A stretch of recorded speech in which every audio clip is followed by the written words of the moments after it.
விவிலியத்தை பொறுத்தமட்டில் போர் என்பது வெறுமனே நாடுகளுக்கு இடையிலான ஒரு பிரச்சனை அல்ல. மாறாக ஆன்மீகத்தில் நெருக்கடி, ஆன்மீக வளர்ச்சியில் தொய்வு ஏற்படும் பொழுது ஏற்படக்கூடிய ஒரு நிலையாக பார்க்கின்றார்கள். சமூகத்தில் ஒருவரை ஒருவர் அன்பு செய்ய மறக்கக்கூடிய ஒரு நிலையின் விளைவாக இதை பார்க்கின்றார்கள். அநீதிகள் நடக்கின்ற பொழுது, அநீதிகள் தலைவிரித்தாடும் பொழுது சரியான நேரத்தில் சரியான மனிதர்கள் பேசாமல் இருப்பது கூட போர்களுக்கு காரணமாக அமைந்திருக்கிறது. அந்த வகையில் தீமை செய்வதால் மட்டுமல்ல போர் ஏற்படுகிறது, மாறாக நல்லவர்கள் மௌனம் காப்பதால் கூட போர்களுக்கு வாய்ப்பு இருக்கிறது. எனவே போர் என்பது ஒரு நாடுகளுக்கு இடையில் உள்ள பிரச்சனை அல்ல, மாறாக போர் என்பது ஆன்மீகத்தில் வளர்ச்சி ஏற்படாமல் தொய்வடையும் போது ஏற்படக்கூடிய ஒரு விளைவு என்று விவிலியம் நம்மை உணர்த்துகின்றது. எனவே இந்த நேரத்தில் விவிலியத்தில் ஒரு சில இடங்களில் என்னென்ன நடந்திருக்கிறது என்பதை நாம் பார்ப்போம். குறிப்பாக யோசபாத்தின் ஆட்சி பகுதியில் அவர்கள் எதிரிகளால் தாக்கப்படும் பொழுது,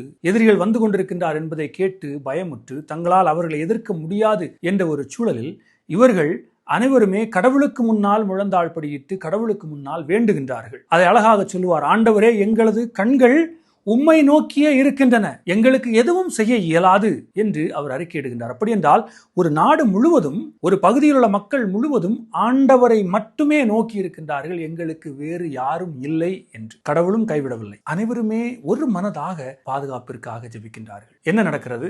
யாகசியேல் என்பவருடைய உடலில் ஆண்டவருடைய ஆவி இறங்குகிறது. அவர் அவர்களுக்கு நம்பிக்கையை ஊட்டுகின்றார். நீங்கள் பயப்பட தேவையில்லை, இனி இந்த போர் உங்களுக்கும் உங்கள் எதிரிகளுக்கும் அல்ல, ஆண்டவருக்கும் உங்கள் எதிரிகளுக்குமானது. இனி யாருக்கு என்ன அச்சம்? அவர்கள் தைரியமாகிறார்கள். அப்படி என்றால் இந்த முதல் செயல்பாடு எதை குறிக்கிறது என்றால், இந்த போர் வேளைகளில் நாம் செல்ல வேண்டிய இடம் கடவுள். நாம் செய்ய வேண்டிய காரியம் மன மாற்றம், ஜெபம். ஒருவேளை நமக்கும் கடவுள் ஒரு பாடத்தை புகட்டுவதற்கு இந்த செயலை அனுமதித்திருந்தால் நிச்சயமாக நாம் கலங்கியாக வேண்டும், வருத்தப்பட்டாக வேண்டும். எனவே அவர்களுக்காகவும் நமக்காகவும் ஜெபிக்கின்ற, கடவுளை மட்டுமே சார்ந்திருக்கின்ற ஒரு நேரமாக இந்த போர்க்காலங்கள் அமைந்திருக்கிறது. இரண்டாவது ஒரு தன்மையை நாம் பார்க்கும் பொழுது, சாமுவேல் இறைவாக்கினர் வழியாக எசாயா, எரேமியா இறைவாக்கினர்களின் வாழ்வு பகுதியை பார்க்கும் பொழுது நமக்கு தெரிகிறது, இந்த போர்க்காலங்கள் என்பது தங்களுடைய அதிகாரத்தை நிலைநிறுத்துவதற்காகவும் தங்களுடைய ஆணவத்தின் வெளிப்பாடாகவும் நடைபெறுகின்ற ஒன்றாக இருக்கின்றது. ஆனால் இந்த நேரங்களில் இந்த இறைவாக்கினர்கள் அரசருக்கே புத்திமதி சொல்லக்கூடியது, உண்மையை எடுத்துரைக்கக்கூடிய ஒரு செயல். இந்த நேரங்களில் நாம் உண்மையிலேயே அதிகமான செய்தித்தாள்களை வாசிப்பதும் செய்திகளை பார்ப்பதும் என்று நிறைய நேரம் நாம் செலவிடுகின்றோம். ஆனால் இதில் கூறப்படுகின்றது எத்தனை உண்மை இருக்கிறது? பல வேளைகளில் இதில் கூறப்படுகின்ற நிறைய காரியங்கள் பொய்யான காரியங்கள். ஒவ்வொரு தொலைக்காட்சி சேனல்களும் அவர்களுக்கான தகவல்களை இன்னும் அதிகமான பார்வையாளர்களை அதிகப்படுத்துவதற்காக ஏற்படுத்துகிறது. நடக்காத ஒரு விஷயத்தை நடந்ததாக காட்டுகிறது. ஊடகங்கள் பல வருடங்களுக்கு முன்பாக நடந்த ஒரு செயலை இப்பொழுது நடந்து கொண்டிருப்பதை போல சித்தரித்து காட்டுகின்றது. இப்படியெல்லாம் தங்களுடைய லாபத்திற்கு இதை சரியாக பயன்படுத்துகின்றார்கள். ஏற்கனவே பயந்து போயிருக்கின்ற ஒரு மனிதன் என்ன நடக்கிறது என்று தெரியாமல் குழம்பி இன்னும் அதிகமான மன அழுத்தத்திற்கு உள்ளாகக்கூடிய ஒரு சூழலை நாம் பார்க்கின்றோம். செக்கரியா நூலில் நாம் பார்க்கின்றோம், தவறான ஒரு புரிதலில் இஸ்ரேல் போரை துவங்குவதற்கு தயாராகிறது. இப்பொழுது அந்த இறைவாக்கினர் செக்கரியா அவர்களை எச்சரிக்கின்றார், கடவுளுடைய வார்த்தையை எடுத்து கூறுகின்றார், உண்மையை எடுத்து கூறி இதை தடுத்து நிறுத்துகின்றார். அன்புக்குரியவர்களே, இந்த நேரத்தில் உண்மையான தகவல்களை நாம் தெரிவிக்க வேண்டும். நமக்கு உண்மை என்று படாத, நாம் ஆராய்ந்து அறியாத தகவல்களை வெறுமனே பரப்பி விடுவது என்பது ஒரு தவறான ஒரு செயல். தேவையற்ற குழப்பங்களையும் பதட்டங்களையும் இது ஏற்படுத்தும். எனவே குறைந்தபட்சம் நாம் உண்மையை அறிந்து கொள்ள முற்படுவோம். அனைவரும் சொல்லுவதையும் கேட்டு பதட்டப்படுவதை விட இந்த நேரத்தில் உண்மை என்ன என்பதை அறிந்து தேவையான செயல்பாடுகளை முன்னெடுப்பது என்பது மிக முக்கியமான ஒரு செயல்பாடாக விவிலியத்தில் நாம் பார்க்கின்றோம். மூன்றாவதாக, நாடுகளாக குழுவாக செயல்படுவது அல்லாமல் தனி நபர்கள் தங்களுடைய சரியான நடவடிக்கைகளால் போர்களை தவிர்த்திருக்கின்றார்கள். எடுத்துக்காட்டாக, நாபாலின் பரிவாரங்களை தாவீது அழிப்பதற்காக தயார் செய்து கொண்டிருக்கும் பொழுது, நாபால் தனது தலைக்கணத்தாலும் தன்னுடைய தவறான நடவடிக்கையினாலும் ஏற்படுத்திய நெருக்கடியான சூழலை அபிகாயில் தன்னுடைய பணிவான நடத்தையினால் பணிந்து தாவீது மன்னருக்கு முன்னால் சென்று அந்த சூழலை சரி செய்வதன் வழியாக அந்த போரை தவிர்க்கின்றார் என்று நாம் பார்க்கின்றோம். போர் புரிபவர்கள் இருவருமே ஒருவருக்கொருவர் முண்டியடித்துக் கொண்டு அழிக்க வேண்டும் என்று நிற்காமல் உண்மையை அறிந்து ஒருவர் பணிந்து செல்வதன் வழியாக அவருடைய செயல்பாடு அந்த மக்களை பாதுகாக்கின்றது. அந்த நாட்டை உயிர் சேதத்திலிருந்து இந்த நாட்டையும் மக்களையும் பாதுகாக்க முடிகிறது. எனவே பணிவு என்பது இந்த போர்க்காலங்களில் இன்னொரு செயல்பாடாக நாம் பார்க்கின்றோம். இன்னொரு எடுத்துக்காட்டு கூற வேண்டும் என்றால், எஸ்தர் தன்னுடைய மக்களை அழிப்பதற்காக எதிரிகள் வரும் பொழுது அவர்களை நோன்பிருக்க சொல்லிக் கொண்டு அரசனை பார்த்து நடந்த அநியாயத்தை அவர் எடுத்து கூறி இந்த மக்களுக்கு ஒரு மீட்பை அவர் பெற்றுத் தருகின்றார். தனி மனிதர்கள் நாம் குழுவாக சேர்ந்து செய்வதென்பது ஒன்று.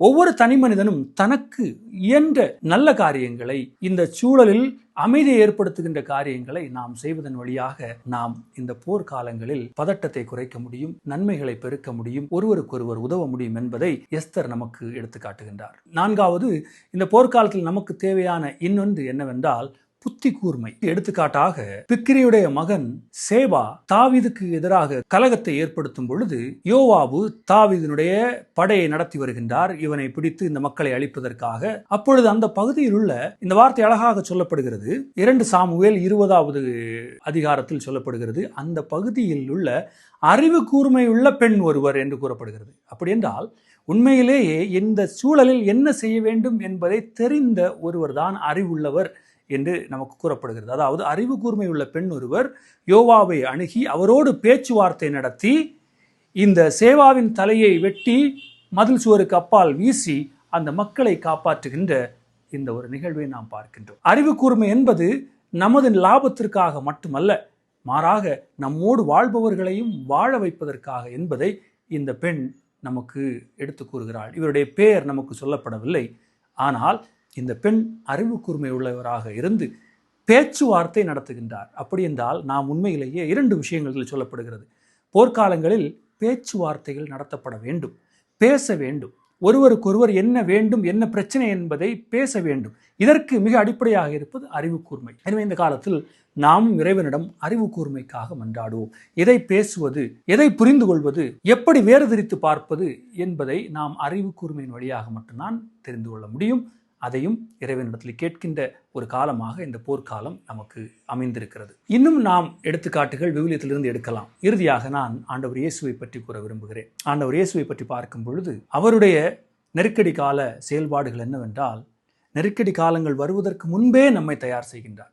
நீங்கள் செல்லும் வழியில் ஒருவருக்கு எதிராக தவறு இழைத்து விட்டீர்கள், இவன் நம்மை நீதிபதியிடம் கையளிக்க கூடும் என்றால் செல்கின்ற வழியிலேயே அவனோடு சமரசம் செய்து கொள்ளுங்கள். நீங்கள் உங்களுக்கு ஒருவர் பேச்சுவார்த்தையை ஏற்படுத்துங்கள். யாரிடம் சரி இருக்கிறது என்றால் அதை ஏற்றுக்கொண்டு, தவறு என்றால் மன்னிப்பு கேட்டு உங்களுக்குள்ளாலே அதை முடித்து விடுங்கள். இல்லை என்றால் நீங்கள் சென்று அதை நடுவரிடம் கொண்டு போகும் பொழுது அதற்கான விளைவு அதிகமாக இருக்கும். அவர் கூறுவது என்னவென்றால், நீங்கள் செல்வதற்கு முன்பே அதை முன்மதியுடையவர்களாக அதை அணுகி அதை தீர்த்து கொள்ள பாருங்கள் என்று ஆண்டவர் இயேசு கூறுவது ஒரு புறம். இன்னொரு புறத்தில் அவர் அழகாக கூறுவார், சில வேளைகளில் அநியாயமாக இந்த போர்களும் இந்த கலகங்களும் இந்த பிரச்சனைகளும் நம்மேல் திணிக்கப்படும் பொழுது நாம் அவர்களுக்காக ஜெபிக்க, அவர்களை மன்னிக்க, அவர்களுக்காக இறைவனிடத்தில் இறைவேண்டல் செய்ய நாம் அழைக்கப்படுகின்றோம். ஆண்டவர் இயேசுவை பொறுத்தமட்டில் உலகம் சொல்வதற்கு எதிர்ப்புறமாக அவர் இருக்கின்றார். எதிரிகளை தோற்கடிக்க வேண்டும் என்பது உலகம் சொல்வது, ஆண்டவர் எதிரிகளை மனமாற்ற செய்வது. அதிகாரத்தை கையில் எடுக்க உலகம் கூறுகிறது, அன்பை கையில் எடுக்க ஆண்டவர் இயேசு கூறுகின்றார். பழிவாங்க உலகம் நம்மை பயிற்றுவிக்கின்றது, மன்னிக்க ஆண்டவர் இயேசு நம்மை பயிற்றுவிக்கின்றார். அன்புக்குரியவர்களே, எளிய வழிகள் மிகப்பெரிய பிரச்சனைகளையே தீர்த்து விடுகிறது. ஒரு மூழ்கி கொண்டிருக்கின்ற ஒரு கப்பலை ஒரு சிறிய ஓட்டையின் வழியாக செல்லுகின்ற தண்ணீர் கவிழ்த்து விடுகிறது. ஆனால் அதே ஓட்டையை ஒரு குச்சியை வைத்து நாம் அடைத்துக் கொள்ள முடியும், அந்த கப்பலை காப்பாற்ற முடியும். வழிகள் எளிது, ஆனால் அதற்கான ஞானம் நம்மிடம் இல்லை. ஒருமுறை ஒருவர் ஒரு முக்கியமான நிகழ்வுக்காக காரிலே சென்று கொண்டிருக்கின்றார். இவர் சென்று கொண்டிருக்கும் பொழுது இவருடைய கார் பழுதடைந்து விடுகிறது. என்ன செய்தும் இவரால் அந்த காரை, இந்த வாகனத்தை இவரால் இயக்க இயலவில்லை. உடனடியாக இவர் வெளியில் சென்று ஒரு மெக்கானிக் ஒருவரை அழைத்துக் கொண்டு வருகின்றார். வந்தவுடன் அவர் சற்று நேரத்தில் அனைத்தையும் பார்த்துவிட்டு ஒரே ஒரு சிறிய ஒரு இரும்பு கம்பியை வைத்து அதை கட்டி அந்த காரை இயக்கி விடுகின்றார். உடனே அவர் கேட்கும் பொழுது, எவ்வளவு உங்களுக்கு தர வேண்டும் என்று சொல்லும்போது அவர் கூறுவார், 1000 ரூபாய் எனக்கு வேண்டும். உடனே இந்த காரினுடைய உரிமையாளர் கூறுவார், இந்த ஒரு சின்ன செயலை செய்வதற்காகவா 1000 ரூபாய் என்று கேட்டவுடன் அவர் சொல்லுவார், அந்த செயலை செய்வதற்கு 10 ரூபாய் போதும், ஆனால் அதற்கான அறிவை நான் பயன்படுத்தியதற்கு எனக்கு இந்த காசு என்று கூறுவார். அன்புக்குரியவர்களே, செயல் சின்னதாக இருந்தாலும் எது சரியான செயல் என்பதை தெரிந்து செய்வதற்கு கடவுளுடைய ஞானம் நமக்கு தேவை. இந்த ஞானத்திற்காக இந்த நாட்களில் நாம் அதிகமாக ஜெபிப்போம். நமக்கு மட்டுமல்லாமல் இந்த உலக தலைவர்களுக்கு இந்த ஞானத்தை கொடுப்பதற்கு, எளிய வழிகளில் பிரச்சனைகளுக்கு தீர்வுகளை காண்பதற்காக இவர்களுக்கு ஞானத்தை இறைவன் நிறைவாக அளித்திரள இந்த நாட்களில் நாம் அதிகமாக இறைவனிலே நமது கண்களை பதிப்போம். அவர் இதற்கான முடிவுகளை கொண்டு வரட்டும். நாம் வெறும் கருவிகள் தானே தவிர நாம் முடிவெடுத்து செயல்படுத்துபவர்கள் அல்ல. நாம் இறைவனுடைய கையில் இருக்கின்ற அமைதியின் தூதுவர்கள். இந்த வருடம் அசிசியாருடைய ஆண்டாக அறிவிக்கப்படுகின்றது. அசிசியாருடைய முக்கியத்துவம் என்னவென்றால், அவர் அமைதியை விரும்பக்கூடிய ஒரு மனிதராக இருக்கின்றார். இந்த அமைதியை ஏற்படுத்துவதற்காக கூடிய மட்டும் நாம் அசிசியாருடைய ஜெபத்தை ஒவ்வொரு நாளும் நாம் சொல்வோம். அதற்கான வழிகள் கடவுள் நமக்கு காண்பிப்பார்.